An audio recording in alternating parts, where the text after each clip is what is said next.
Salutations friends, welcome back to my channel. Today I'm going to be responding to comments and questions. I love to do these videos and it's been about 2 weeks since I've done this, so let's get into the video. First, hi, my name is Kristin. I run the channel called Beauty Meow. It is a fragrance related channel. I share fragrance related reviews, discussions, recommendations, chit chats, and the like. I am a fragrance enthusiast. I am a fragrance not an authority. I don't have any formal education or any formal training. I am a consumer who likes to share her thoughts and opinions on scent. So if you enjoy that type of content, don't forget to subscribe to my channel and click the little bell so you can be notified when I have new videos. Now, these types of videos, I like to continue conversations, respond to comments and questions more in depth. These are very chatty videos. If I have any spicy conversations, obviously all opinions are my own and I can't speak for any other content creator but myself. So let's get into the discussion, the chit chat. The first one I want to do is actually a response to a very valid comment on the last video I did. And one of the questions last time was, have I, had any fragrances go bad? And I had mentioned that I had 3 fragrances that I had gotten rid of because they had turned. And some of you guys have been with me for a very long time and you remember things that I forget. And when I had moved these fragrances out and in, I had gotten rid of more fragrances. So I'm gonna read Betty B Bag's comments and then I will respond with my comments and I'll kind of explain and expand on what I mean.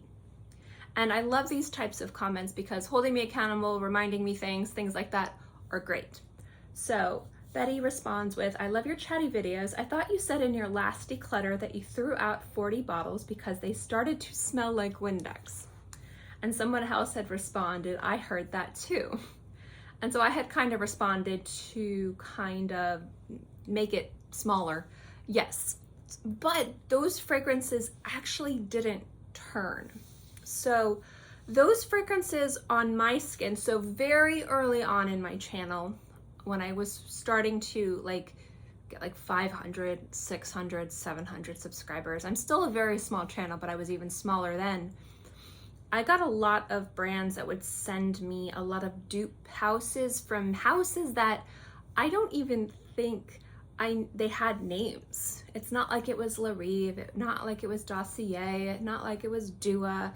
It was just like, you would look up these brands and they wouldn't even have a name of the brand. They were just fragrances that were supposed to be dupes of things. And I got sent a lot of stuff and a lot of it I didn't share with you guys.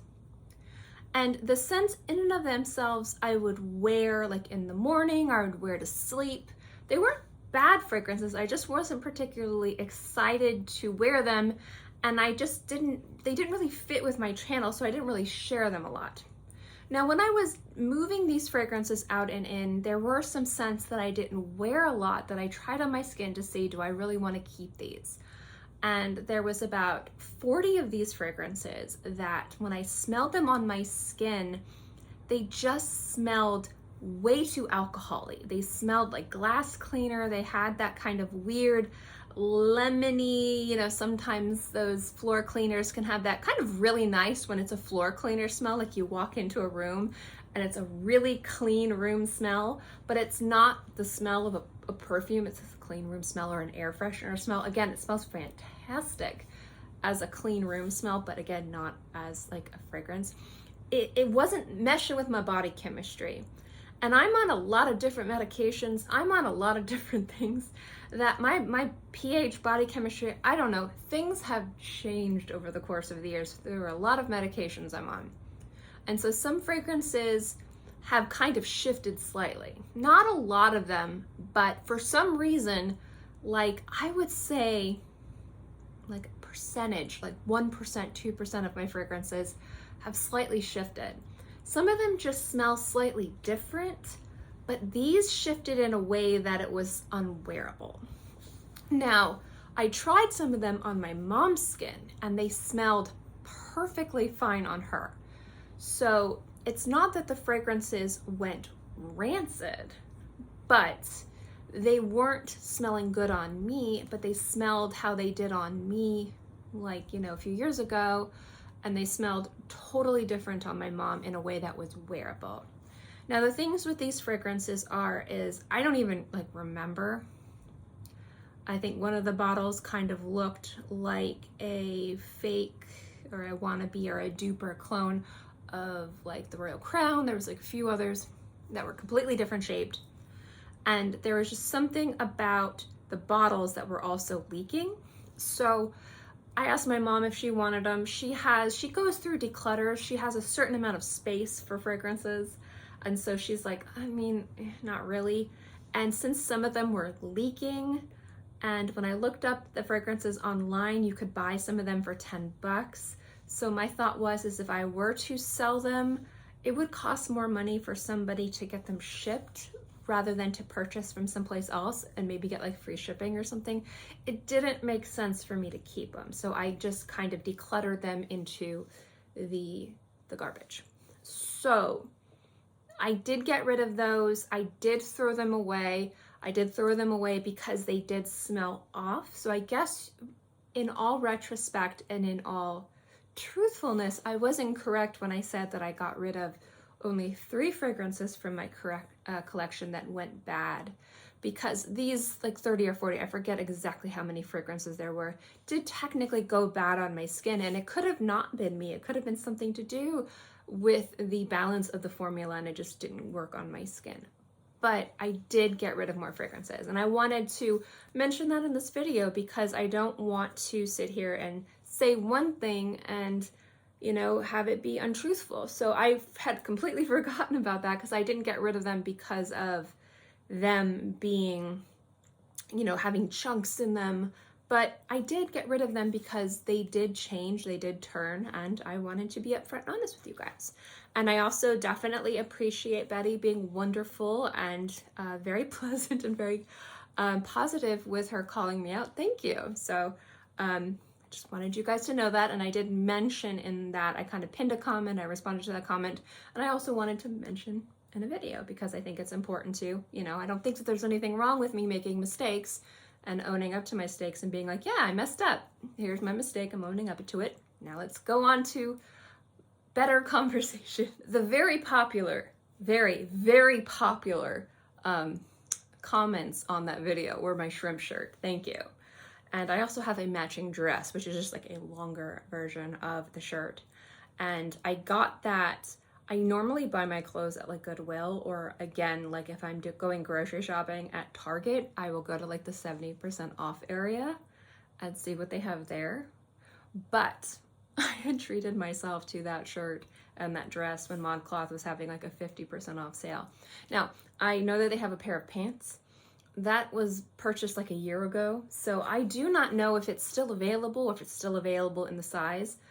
I know a lot of you have asked, so in the comment section below, I will link just what the pattern is and where you can try and find it if you guys are interested in that shrimp design, because it is fantastic. I do love it. So yeah, if you're interested in that shrimp shirt or that shrimp print, I love shrimp. I don't know why. I like, really, if you've noticed, I do not have good fashion sense, but I definitely like to dress like a frumpy Mrs. Frizzle. That is my aesthetic. And again, the Olsen twins in the early 2000s, when they were dressing like they were just wearing blankets, just layers of blankets, only they were wearing like, you know, coats that were worth $20,000, and I bought mine for 50 cents at Goodwill. And that's okay. I'm totally okay with that. So this is just kind of a slight response, and this is great commentary. So this is actually on my white tea video, and this is just somebody responding to Silver Needle just as a tea. And if I mispronounce, I will. I'm very sorry. Admenical. Their response is, I love Silver Needle. The taste is almost more of a smell than a taste. Yes, that is a great way to describe the taste of Silver Needle. To my video where I was describing my opinions on smelling expensive and the justification of brands charging a very premium price for a fragrance. I thought this was a great comment to kind of slightly continue that conversation, but I don't need to expand on it too much.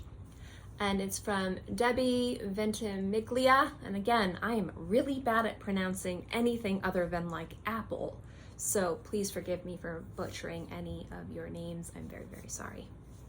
Their comment is, I loved your examples. I am a painter. I agree. It's not only the quality oil paint and quality canvas, but it's more than that. It's firstly the vision of the creator and the technique that took years to master and their own style develops. My work is moody landscapes and impart the viewer a emotion. That is why I also consider good fragrances art. I love moody landscapes. So first things first, yes, when you are paying for expensive fragrances, I do think that it's more than the price point of what it takes to create the fragrance. You are paying for an artistic vision of the house and the nose. And again, I kind of let you guys know the analogy. If you had two people, one person early in their art career and then one person who's more established, who's kind of found their style and developed, you gave them the exact same art supplies, so the exact same stuff, same amounts, same canvas, and the same exact amount of time, and told them to kind of paint the same thing. And it was both their specialties, but one person's been doing it a lot longer. Generally, you would expect the person over here's painting, the one that's been doing it longer, in a lot of cases, not all, a lot of cases, that piece to command more money. And that's just because a lot of times people put value on experience, and that's acceptable. Now, if you were to give the person that has less experience more expensive art supplies, and the person that has more experience, less expensive art supplies, honestly, in a lot of cases, you're going to still pay more money for the piece that cost less to produce, because at the end of the day, you're purchasing the art, the picture. And that's kind of like what you're purchasing with a fragrance. You're purchasing the smell. Well, how does it smell? But that doesn't justify fragrance houses who are paying noses and investing in the brands to not skimp on ingredients. That does not mean that fragrance houses who are charging $300, $400, $500 for a bottle of perfume, that they should not invest in quality ingredients, or as much that would make sense for the price point that they are commanding. But what I'm saying is it's more than just price point, because going into cooking, so you have two people and you give a chef who's earned Michelin stars, you go to the grocery store and you just get, maybe you get whatever protein is on sale. You get them the leanest, driest piece of steak. You get them maybe some vegetables that look like they've been sitting on the produce area a little bit too long. You get them canned vegetables. You get them not name brand stuff, and you'd say make a meal. Then you give a person who has absolutely no experience, like maybe a piece, and I used an example of A5 Wagyu, like olive Wagyu steak. And you give them top-notch ingredients, and that person doesn't know what to do with those ingredients because they don't have the experience. Well, this person over here who's a cook who understands ingredients might know how to build a delicious meal. And this cook over here who's got this probably like, $400 or $500 cut of meat, they might put that Wagyu in the broiler for like 20 minutes and then you just destroy it, like completely destroy it. And sometimes some noses might not understand, they might not be there yet in their career to understand how to build fragrances, and you might get expensive notes and expensive ingredients and you smell it and it smells disjointed, but it doesn't smell disjointed in a way that smells deliberate. It smells like this person probably needed to do a few more drafts before the final release of this formula. And then you have fragrances that are cheaper or smell like the ingredients are cheaper, but it's a way better experience. It plays nicer on your skin. It's got gorgeous longevity. It smells really however you want it to be. If you want it to be aromatic, if you want it to be smoky, if you want it to be woody, if you want it to be fresh, it works on the skin. You can tell it's not super high quality and notes, but the entire experience smells nice and it's uniform and it's well blended and well crafted. So you know that I don't feel like I'm being swindled because I'm paying maybe $150 for this fragrance, but I'm paying $500 for this fragrance, but the formula is crap and there's something about it that just doesn't smell good. Yeah, the ingredients smell expensive, but the formula is garbage. I'm going to this person has commented on a lot of my videos and she's always very wonderful. She hasn't commented it recently, but she's wonderful. She's very positive. And she deals with, I believe, fibromyalgia too, and she's asked how I do this, dealing with fibromyalgia. So I'm gonna kind of give you guys a little bit about what I do in regards to filming and my illnesses, and kind of explain my illnesses because I've had a few people ask me about this kind of stuff. So first things first, I've kind of talked about this before, I'm what you kind of consider a spoonie. A spoonie is somebody who deals with chronic illnesses, chronic fatigue, chronic pain. It's like an umbrella. It deals with just kind of having spoons as an energy source. It's really hard for me to explain in a way where I'm not sounding like a complete fool. I will link the article that talks about spoon theory below.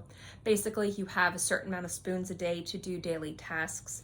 And people who aren't spoonies have unlimited amounts of spoons or a lot of spoons, but people don't realize what it takes in regards to spoons. Like just getting out of bed takes a spoon. So if you have 5 spoons, sometimes even getting out of bed and washing your face might take all of your spoons, and for the rest of the day, you're just drained. And so I've talked it before, I have GI issues. We're still really trying to diagnose it, dealing with BAM, possible ulcerative colitis. They thought Crohn's, they ruled out Crohn's. So I have a lot of GI issues. I have the lovely and generalized anxiety disorder and depression, endometriosis, that's fun.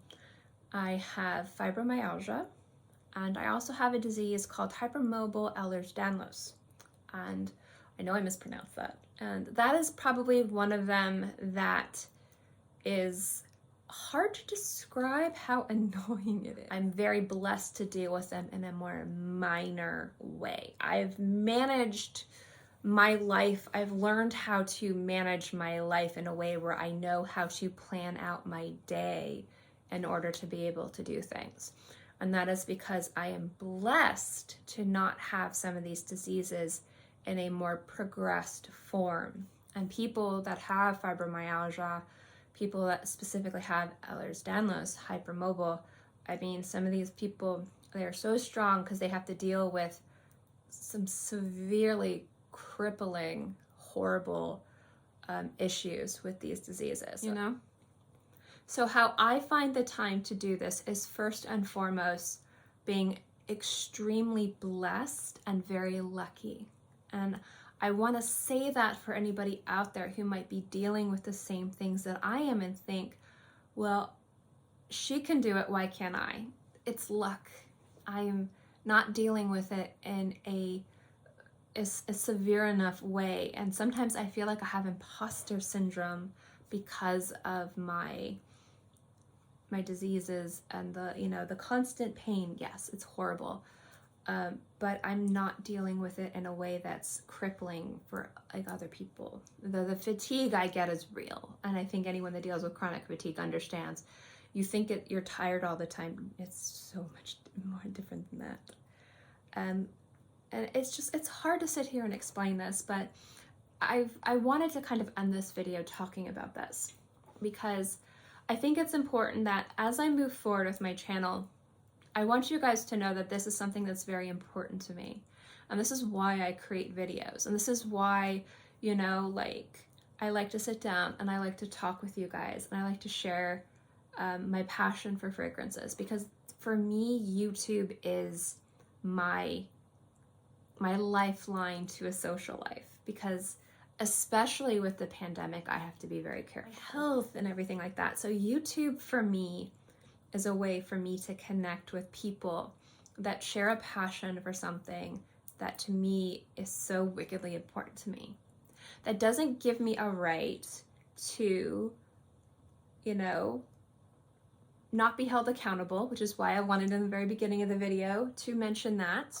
That doesn't give me a right to not disclose when things are given to me or sent to me or affiliate codes, you know. And that doesn't mean that just because I'm doing this for this reason makes me any better than people who are doing it for other reasons. Everyone has their own reasons for starting a channel, and this is mine, and mine is right for me. And if somebody else wants to start it for another reason, that's right for them. You know, I'm not going to sit here and say that I'm better or more pure or higher. No. I think the real thing that gives somebody more value in the community in regards to more weight or authority comes more from their education and experience. But it also demands on how they present. I don't know if demands is the right word. Presents how they share that information.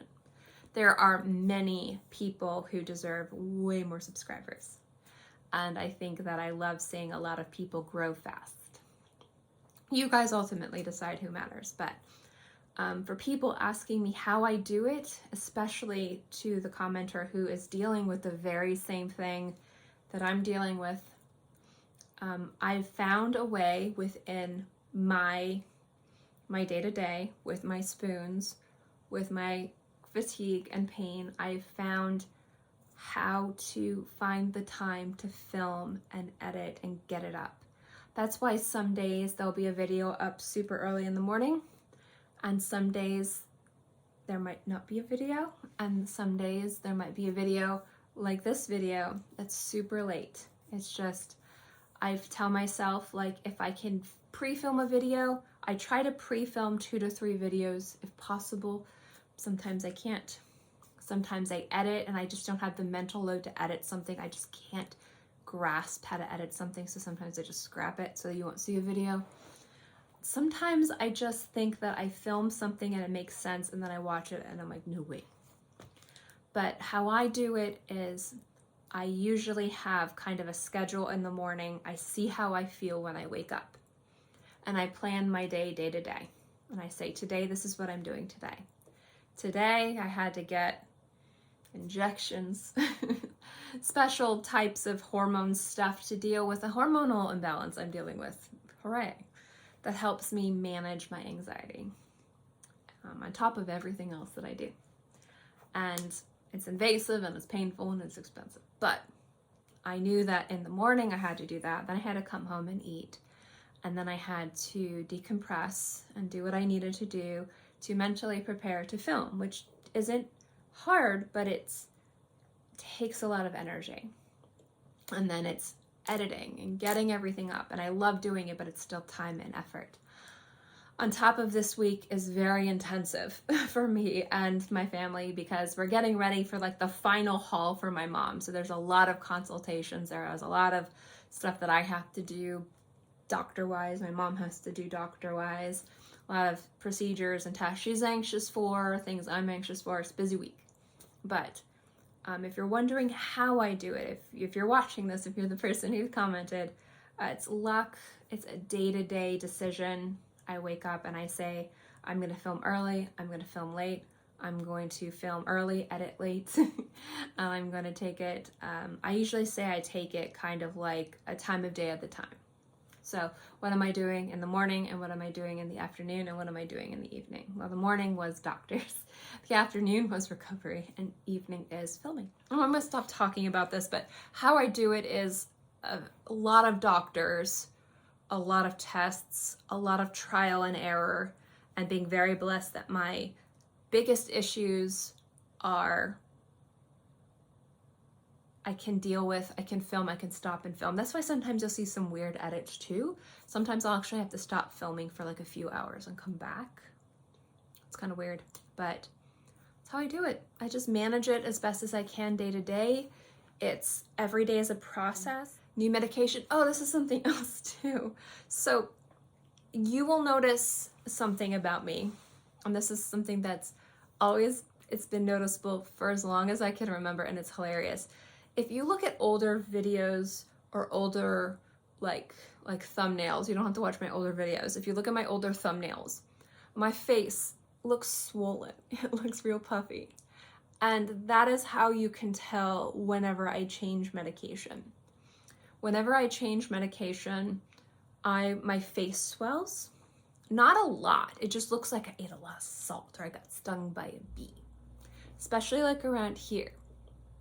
And I've always had like a soft jawline. So even when I'm 5'6", so when I was like really into volleyball, really young, really like athletic, when I was able to be, I weighed like 100 pounds. I still had a very soft, you know, like I never had like that chiseled jaw. But when I am on new medication, for some reason, my upper torso area just gets very puffy, swollen. And it stays that way for months. And that's how I know that a medication maybe isn't working for me, because for some reason, like I like retain water, things just, I don't feel good, and I could see it in my face. So when I started my channel, I had been on this different medication. I was on like way different medications that messed me up that I'm still dealing with now. And my face for like the first like year or two of doing videos was so puffy. It was like, I did not look like myself.